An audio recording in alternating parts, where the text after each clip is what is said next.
என்ன யோசிக்கிறேன், மேட்ச் இல்ல, வியாழக்கிழமை மேட்ச் இருக்கு, அடுத்த டெஸ்ட் சீரீஸ், அதாவது அடுத்த போட்டி தொடங்குறதுக்கு இந்தியா இங்கிலாந்து அணிகளுக்கான போட்டி. இப்ப நிறைய பேர் நம்ம கிட்ட கேட்ட ஒரு கேள்வி, நிறைய பேர் நம்மளும் யோசிக்கிற ஒரு விஷயம் தான், இந்த தமிழ் வீரர்கள் ஏன் இலங்கை அணியில சேர்த்துக் கொள்ளப்படுற இல்ல, அவங்களுக்கான வாய்ப்பு ஏன் கொடுக்கப்படல? தமிழ் முஸ்லீம் அல்லது தமிழ் பேசுற அந்த வீரர்கள், நிறைய திறமையான வீரர்கள் இருக்காங்க, நிறைய விளையாடக்கூடியவங்க இருக்காங்க, நிறைய கிளப்ல இன்னும் விளையாடி கொண்டிருக்காங்க, பாடசாலை மட்டத்துல பயங்கரமா விளையாடுறவங்க இருக்காங்க. யாருமே இலங்கை அணியினுடைய தேசிய அணி கூட உள்வாங்கப்படல. எனக்கு தெரிஞ்சு முரளிதரனுக்கு பிறகு ஒரு பேசக்கூடிய ஒரு தமிழ் வீரர் இன்னும் வரல. இதுல கன விஷயத்தை நாங்கள் பார்க்க வேண்டியிருக்கின்றது. முரளிதரன் விளையாடிய காலம், உண்மையில் அந்த காலம்தான் தமிழ் வீரர்களுக்கே இடம் கிடைக்காது அல்லது தமிழ் வீரர்கள் தங்களை வெளிக்காட்ட முடியவில்லை என்ற ஒரு காலம் காணப்பட்டது. அந்த நேரத்தில் விளையாடிய வீரர்களில் முரளிதரனுக்கு அடுத்தபடியாக ரசல் ஆர்னால்ட் இலங்கை அணியின் எதிர்காலத்தின் தலைவர் என்று அப்போது தூக்கி காலத்தில் அவர் ஒரு ஹீரோ. நிச்சயமாக சென்ட் பீட்டர்ஸ் கொலம்பின் சென்ட் பீட்டர்ஸ் கல்லூரியில் இருந்து வந்தவர், மானிப்பாயை பூர்வீகமாக கொண்டவர், காண்கின்ற இடத்தில் தாராளமாக பேசக்கூடியவர். நான் ஆரம்பத்தில் வானொலியில் சேர்ந்த காலத்தில் ஒரு நாள் அவருடைய வீட்டுக்கு முன்னால் ஃபுட் சிட்டியில கண்டுட்டேன். எனக்கு தெரியும், போய் கதைக்கின்ற போது தமிழ்ல தாராளமாக சகஜமாக கதைச்சு வீட்டு டெலிஃபோன் நம்பர்லாம் தந்து அப்படி பழகக்கூடிய ஒருவராக இருந்தவர். முரளி எப்பவுமே அவருடைய இயற்கையான சுபாவம், கதைக்க மாட்டார் பெரிய அளவில். இப்பொழுது நீங்கள் போன் பண்ணி கதைச்சாலும் உங்களோட பெரிய அளவில் அவருக்கு கதைக்கல. அதை நாங்கள் சொல்லுவோமே, சில பேருக்கு கதைக்கும் திறமை என்பது இருக்காது. உங்களுக்கு ஒரு விஷயம் தெரியுமா, ஒரு தடவை அவர் ரேடியோல இன்டர்வியூக்கு வந்தாரு. அவர் தான் முதல் தடவை நான் பாக்குறேன் நேர்ல. அவர் சிங்கள மொழிக்கு தான் அவர் இன்டர்வியூ கொடுக்க வந்திருக்காரு அப்படின்னு நான் நினைச்சேன். ஆனா அப்போதான் நினைச்சேன், இல்ல அவர் சூரியன் எஃப்எம்க்கு இன்டர்வியூ கொடுக்க வந்திருக்காரு. அப்போ எப்படி அவர் சிங்களத்துல கதைக்க போறாரு அப்படின்ற ஒரு எண்ணம் தான் எனக்கு இருந்து. அவர் தமிழ்ல இன்டர்வியூக்கு கதைக்கும் போதுதான் யோசிச்சேன், அவருக்கு தமிழ் கதைக்க தெரியும் அப்படின்றது அண்டை தான் எனக்கு தெரியும். இதுவரைக்கும் அவர் டிவிலயோ அல்லது எந்த மீடியாக்கள்லயோ அவர் தமிழ் கதைச்சு நான் எங்கேயுமே பார்க்கல. அது ஆச்சரியமா இருந்தது எனக்கு. அதுவும் சந்துரு உருவாக்கப்பட்ட ஒரு விடயம் தான். ஒன்று, ஆரம்பத்தில் இவர் மீது ஒரு பிம்பம் உருவாக்கப்பட்டது, இவர் தமிழ் கதைக்கிறது இல்லை என்ற ஒரு பிம்பம் உருவாக்கப்பட்டது. இல்ல, நான் கதைச்சிருக்கேன்.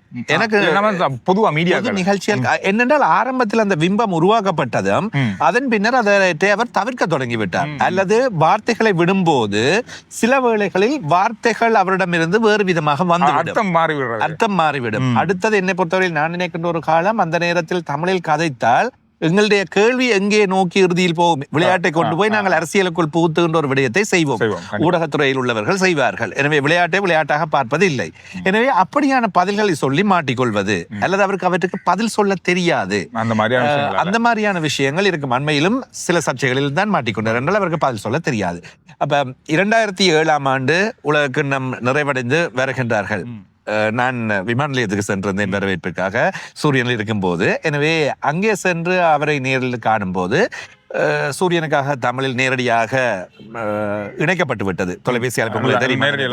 லைவ்ல பேசுவதற்காக தொலைபேசி அழைப்பு அழைக்கப்பட்டு நான் இப்பொழுது இதோ முரளியுடன் கையளிக்கின்றேன் என்று சொல்கின்ற வேளையில் அந்த வரவேற்பின் சத்தம் அடிக்கப்பட்டது. பறை அடிச்சாங்களே, இல்ல அப்படியே சொன்னார் எனக்கு, பறை அடிச்சு விட்டாங்களே சிரிச்சு போட்டு கதைக்கிறேன்னு சொல்லி. அதுல கதைக்கிறது எதுவுமே விளங்காது. அந்த நிகழ்வு அப்படியே வருகின்ற வேளையில் அன்று மழை. அப்பொழுது கிரிக்கெட் போர்டின் ஒரு இண்டோர் ஸ்டேடியத்துக்குள் உள்ளரங்கிற்குள் வரவேற்பு நிகழ்வு. ஊடகவியலாளர்கள் மாத்திரம் அங்கே செல்லலாம், குடும்பத்தினர் செல்லலாம் என்கின்ற வேளையில் சின்னவர் நரேன் கார்த்திக் சிறுவன் இப்பொழுது அவர் கிரிக்கெட் பிளேயர். அப்பொழுது மிக சின்ன பையன் 2007 அப்ப இவர் போய் முரளி ஹெட் டேபிள் அந்த முன்னால் இருக்கின்ற டேபிள்ல இருக்க வேணும். நான் எனது இருக்கைக்கு நேர் பின்னே சரியாக மதிவதனை.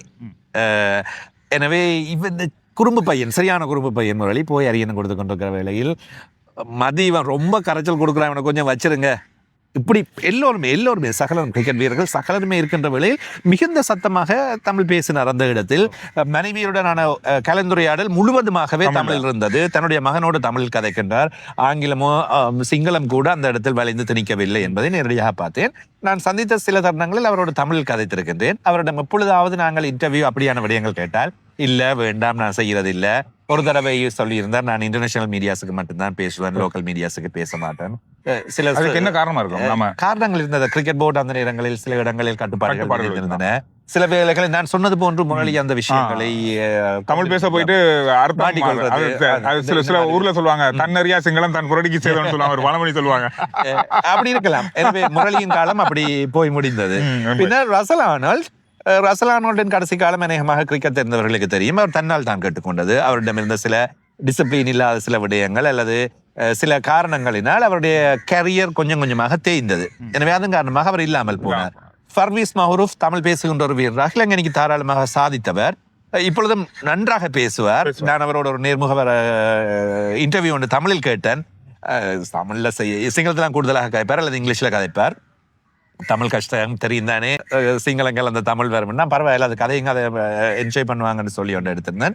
இன்றும் கடைசியாக நடந்த டெஸ்ட் போட்டிகள் கண்டால் மச்சான் கோமத ஹவாயும் அப்படின்னு சொல்லி வந்து கொஞ்சம் கதைப்பார். அவர் நல்ல மிக சிறப்பாக எல்லோருடன் பழகுவார். அவருக்கும் உபாதை காரணமாகத்தான் அவருடைய பந்து வீச்சு மிக சிறப்பாக இருந்தது. துடுப்பாட்டம் மறக்க முடியாத வீரர். ஒரு வித்தியாசமான ஆக்ஷன். T20 வெற்றி பெறுவதற்கு, பல போட்டிகள் வெற்றி பெறுவதற்கு அவர் மிக முக்கியமானதாக இருந்தார். அவர் இருந்திருக்கின்றார். அதே போன்று நான் இன்னும் கொஞ்சம் கவலைப்பட்ட இன்னொரு வீரர் ஜெயபிரகாஷ் தரன். ரோயல் கல்லூரியில் இருந்தவர். இப்பொழுது இலங்கையில் கேள்விப்பட்ட மட்டும்தான் காணவே சர்வதேச மட்டத்தில் போட்டி மத்தியஸ்தராக இப்பொழுது செயல்பட்டு கொண்டிருக்கின்ற ஒருவர். 3 போட்டிகள் விளையாடி இருக்கின்றார். நல்ல ODI one day series debut கிடைச்சது. ஆனால் அப்பொழுது கேள்விப்பட்டதன்படி எங்களுக்கான வாய்ப்புகள் சில வேளைகளில் தட்டி கழிக்கப்படும் அல்லது கொஞ்சம் பயந்த சுபாவம் காரணமாக வெளிநாடு சென்று சில படிப்புகளுக்காக சென்றார். இப்படியான விடயங்கள் இடம்பெற்றிருக்கின்றன. இப்ப ஏன் அது ஒரு காலம், அந்த காலத்திலேயே தமிழ் வீரர்கள் இவ்வளவு பேர் சாதிச்சிருக்காங்க. இவ்வளவு பிரச்சனைகள் தீர்ந்த காலம், இவ்வளவு விளையாட்டு வீரர்கள் இருக்கிற ஒரு காலம், தமிழ் பேசுறவங்களுக்கான வாய்ப்புகள் இன்னும் மறக்கப்படுது. இது உண்மையிலேயே மறக்கப்படுதா இல்ல நம்மாக்கள் வாராங்க இல்லையா? மறக்கப்படுகின்றது என்பதை நான் முற்றுமுழுதாக மறுக்கிறேன். நான் இதை மஹ்ரூஃபிடையும் அண்மையில் கேட்டிருந்தேன், அந்த நிகழ்ச்சியிலும் கேட்டிருந்தேன். அவர் உதாரணங்களை காட்டி சகல விதமான வாய்ப்புகளும் திறக்கப்பட்டிருப்பதாக சொல்லி இருக்கிறார். இப்பொழுது சந்துரு கிட்டத்தட்ட இந்த மேஜர் லீக் கிரிக்கெட் டூர்னமெண்ட் நடக்குது. 8 அணிகள் விளையாடுகின்றன. ஒரு அணிக்கு 15 பேர் என்று பார்த்தால் 120 வீரர்கள். தமிழ் வீரர்கள் இல்ல மொத்தமாக 120 வீரர்கள் என்று பார்க்கின்ற வேளையில் இதற்குள் எத்தனை தமிழ் வீரர்கள் இடம் பிடித்திருக்க முடியும்? எவ்வளவு இருப்பாங்க? வியாஸ்கான் அண்மையில் பேசப்பட்டு கொண்டிருக்கின்ற சிறந்த சர்வதேச போட்டியில் விளையாடுகிறார். ஒரு அறிமுகம் கிடைத்திருக்கின்றது. இலங்கையின் தெரிவுக்குள் பேசப்பட்டிருக்கின்ற ஒரு வீரர். விதுஷன் இந்த தொடர் முழுவதுமாக விளையாடி இருக்கின்றார். சார்ஜன் சண்முகநாதன் விளையாடி கொண்டிருக்கின்றார். 2 அரைச்சதங்களை இந்த தொடருக்குள் பெற்றிருக்கின்றார். பேசப்பட தொடங்கி இருக்கின்றார். சார்ஜன் 19 வயதுக்குட்பட்ட அணியின் உபதலைவராக தெரிவு செய்யப்பட்டவர். குட்டி சங்கா என்று அழைக்கப்படுகின்றவர். அண்டர் 19 டீம்ல வைஸ் கேப்டன் கிடைச்சிருக்கு. அப்ப தமிழ் வீரர் ஒருவருக்கு வாய்ப்பு இல்லை என்றதை நாங்கள் எப்படி சொல்ல முடியும்? அதே போன்று இறுதியாக கடந்த வருடத்தில் நாங்கள் எடுத்துக்கொள்கின்ற வேளையில் 19 வயதுக்கு உட்பட்ட விளையாடுகின்ற 11 பேரில் 3 தமிழ் வீரர்கள் ஒரே நேரத்தில் விளையாடி இருக்கின்றார்கள். சார்ஜன், நியூட்டன், மாதுளன். இந்த மூவரும் ஒரே நேரத்தில் 11 பேர் ஒரே போட்டியில் விளையாடி இருக்கின்றார்கள். அந்த தொடர் முழுவதுமாகவே 3 பேரும் விளையாடி இருக்கின்றார்கள். இப்ப இதை விட வாய்ப்பு மறுக்கப்படுகின்றது சொல்வதற்கு எங்களுக்கு எதுவும் இல்லை. இனி எங்களுக்கு அதைதான் நான் சொல்ல வருகிறேன். இனி என்ன செய்ய வேண்டும்? அந்த 19 வயதுக்குள் நாங்கள் காட்டிய திறமைகளை, அணிக்குள் வந்த விடயங்களை எவ்வாறு தேசிய ரீதிக்கு நாங்கள் எடுத்துச் செல்வது, எவ்வாறு அவற்றை மாற்றப் போகின்றோம். இந்த 19 வயது ஸ்ட்ரக்சர் என்பது இருப்பது பாடசாலைகளோடு ஒன்றிணைந்ததாக இருக்கின்றது. ஆனால் தேசிய அணி என்று வருகின்ற வேளையில் அது கழகங்களோடு சேர்ந்தவையாக மாறிவிடும். கழகத்திற்குள்ளும் இருந்து வர வேண்டும். சிங்கள வீரர்களை நாங்கள் அதிகமாக பார்க்கின்ற வேளையில் பாடசாலைகளில் விளையாடுகின்ற வேளையிலே கழகங்களுக்குள்ளும் அவர்கள் ஈடுபாடு இருக்கு. சார்ஜனை பொறுத்தவரையில் 19 வயது கரியர் முடிந்ததன் பின்னர் தான் அவர் இப்பொழுது தமிழ் யூனியனோடு இணைந்திருக்கின்றார். கொஞ்சம் தாமதம் இருக்கின்றது. அதற்கு முதலில் ஒரு சிறிய கழகத்தோடு நுகைகொடையில் இருக்கின்ற நுகைகொடை வெல்ஃபேர் கிளப் என்று சொல்லப்படுகின்ற அணியோடு ஓரிரு போட்டிகளில் விளையாடி இருக்கின்றார். பாடசாலைக்காகவே அதிக காலத்தை செலவிட்டுக் கொண்டிருந்தார். அதே போன்று இப்பொழுது ஆகாஷ் யாழ்ப்பாணத்திலிருந்து வந்திருக்கின்ற வீரர். அவருக்கு 19 வயது அணியில் இடம் கிடைத்திருக்கின்றது. 17 வயது 19 அணிகள் இருக்கின்றார். அவர் அணியில் இடம் பெற்றிருக்கின்றார். அநேகமான போட்டிகளில் இப்பொழுது ஆகாஷின் சுழல் பந்து வீச்சு மிகப்பெரிய அளவில் பேசப்பட்டுக் கொண்டிருக்கின்றது. மேவின் அபினாஷ் மிக அளவில் பேசப்பட்டுக் கொண்டிருக்கின்ற வீரர். அண்மையில் முழங்கால் சத்திர சிகிச்சை காரணமாக சத்திர சிகிச்சை நிறைவு செய்திருக்கின்றார். அவரோடு பேசியிருந்தேன், குணமாகி வருவதாக கூறியிருக்கின்றார். எனவே நாங்கள் இந்த பெயர்களை சொல்லக்கூடியதாக இருக்கின்றது. முகமது ஷிராஸ் இப்போது ஆஸ்திரேலியாவில் இலங்கைக்காக விளையாடி கொண்டிருக்கின்றார். ஜாயிரா கல்லூரியின் பழைய மாணவன். எனவே அவருக்கு எமர்ஜிங் டீம் என்று சொல்லப்படுகின்ற வளர்ந்து வருகின்ற இலங்கை அணிகளிடம் கிடைக்க பெற்றிருக்கின்றது. இது எல்லாமே வந்து நமக்கு இப்ப இதெல்லாம் புதுசா இருக்கு. இப்ப பாக்குறவங்களுக்கு தமிழ் பேசுறவங்க இருக்காங்க, விளையாடுறாங்க. நம்ம எல்லாமே பாக்குறது தேசிய அணியில ஒருத்தர் இல்லையே அப்படின்ற அங்கதான் வந்து பெரிய ஒரு என்ன சொல்றது, ஒரு ஆதங்கம் நிறைய பேர்ட்ட இருக்கு. அது எனக்கும் கூட இருக்கு. அந்த ஆதங்கம், அந்த விஷயங்கள் என்ன செய்யலாம், இவர்களுக்கான பாதைகள் என்ன, எந்த இடங்களில் நாங்கள் பிழைவிட்டு இருக்கின்றோம், இந்த விடயங்களை நாங்கள் அடுத்த நிகழ்ச்சியில், அடுத்த எபிசோடில், அதாவது நாளைய தினத்தில் தொடர்ச்சியாக பேசலாம். ஏனென்றால் இப்பொழுது இதை பேச வலிக்கட்டும் என்றால் இன்னும் நிறைய விடயங்கள் இருக்கின்றன. இதில் பிழைவிடுகின்றவர்கள் வேறு யாரும் அல்ல, நீங்கள் இந்த நிகழ்ச்சியை பார்த்து அது என்ன அப்படின்றத அடுத்த வீடியோவில் நாங்க பார்க்க போறோம்.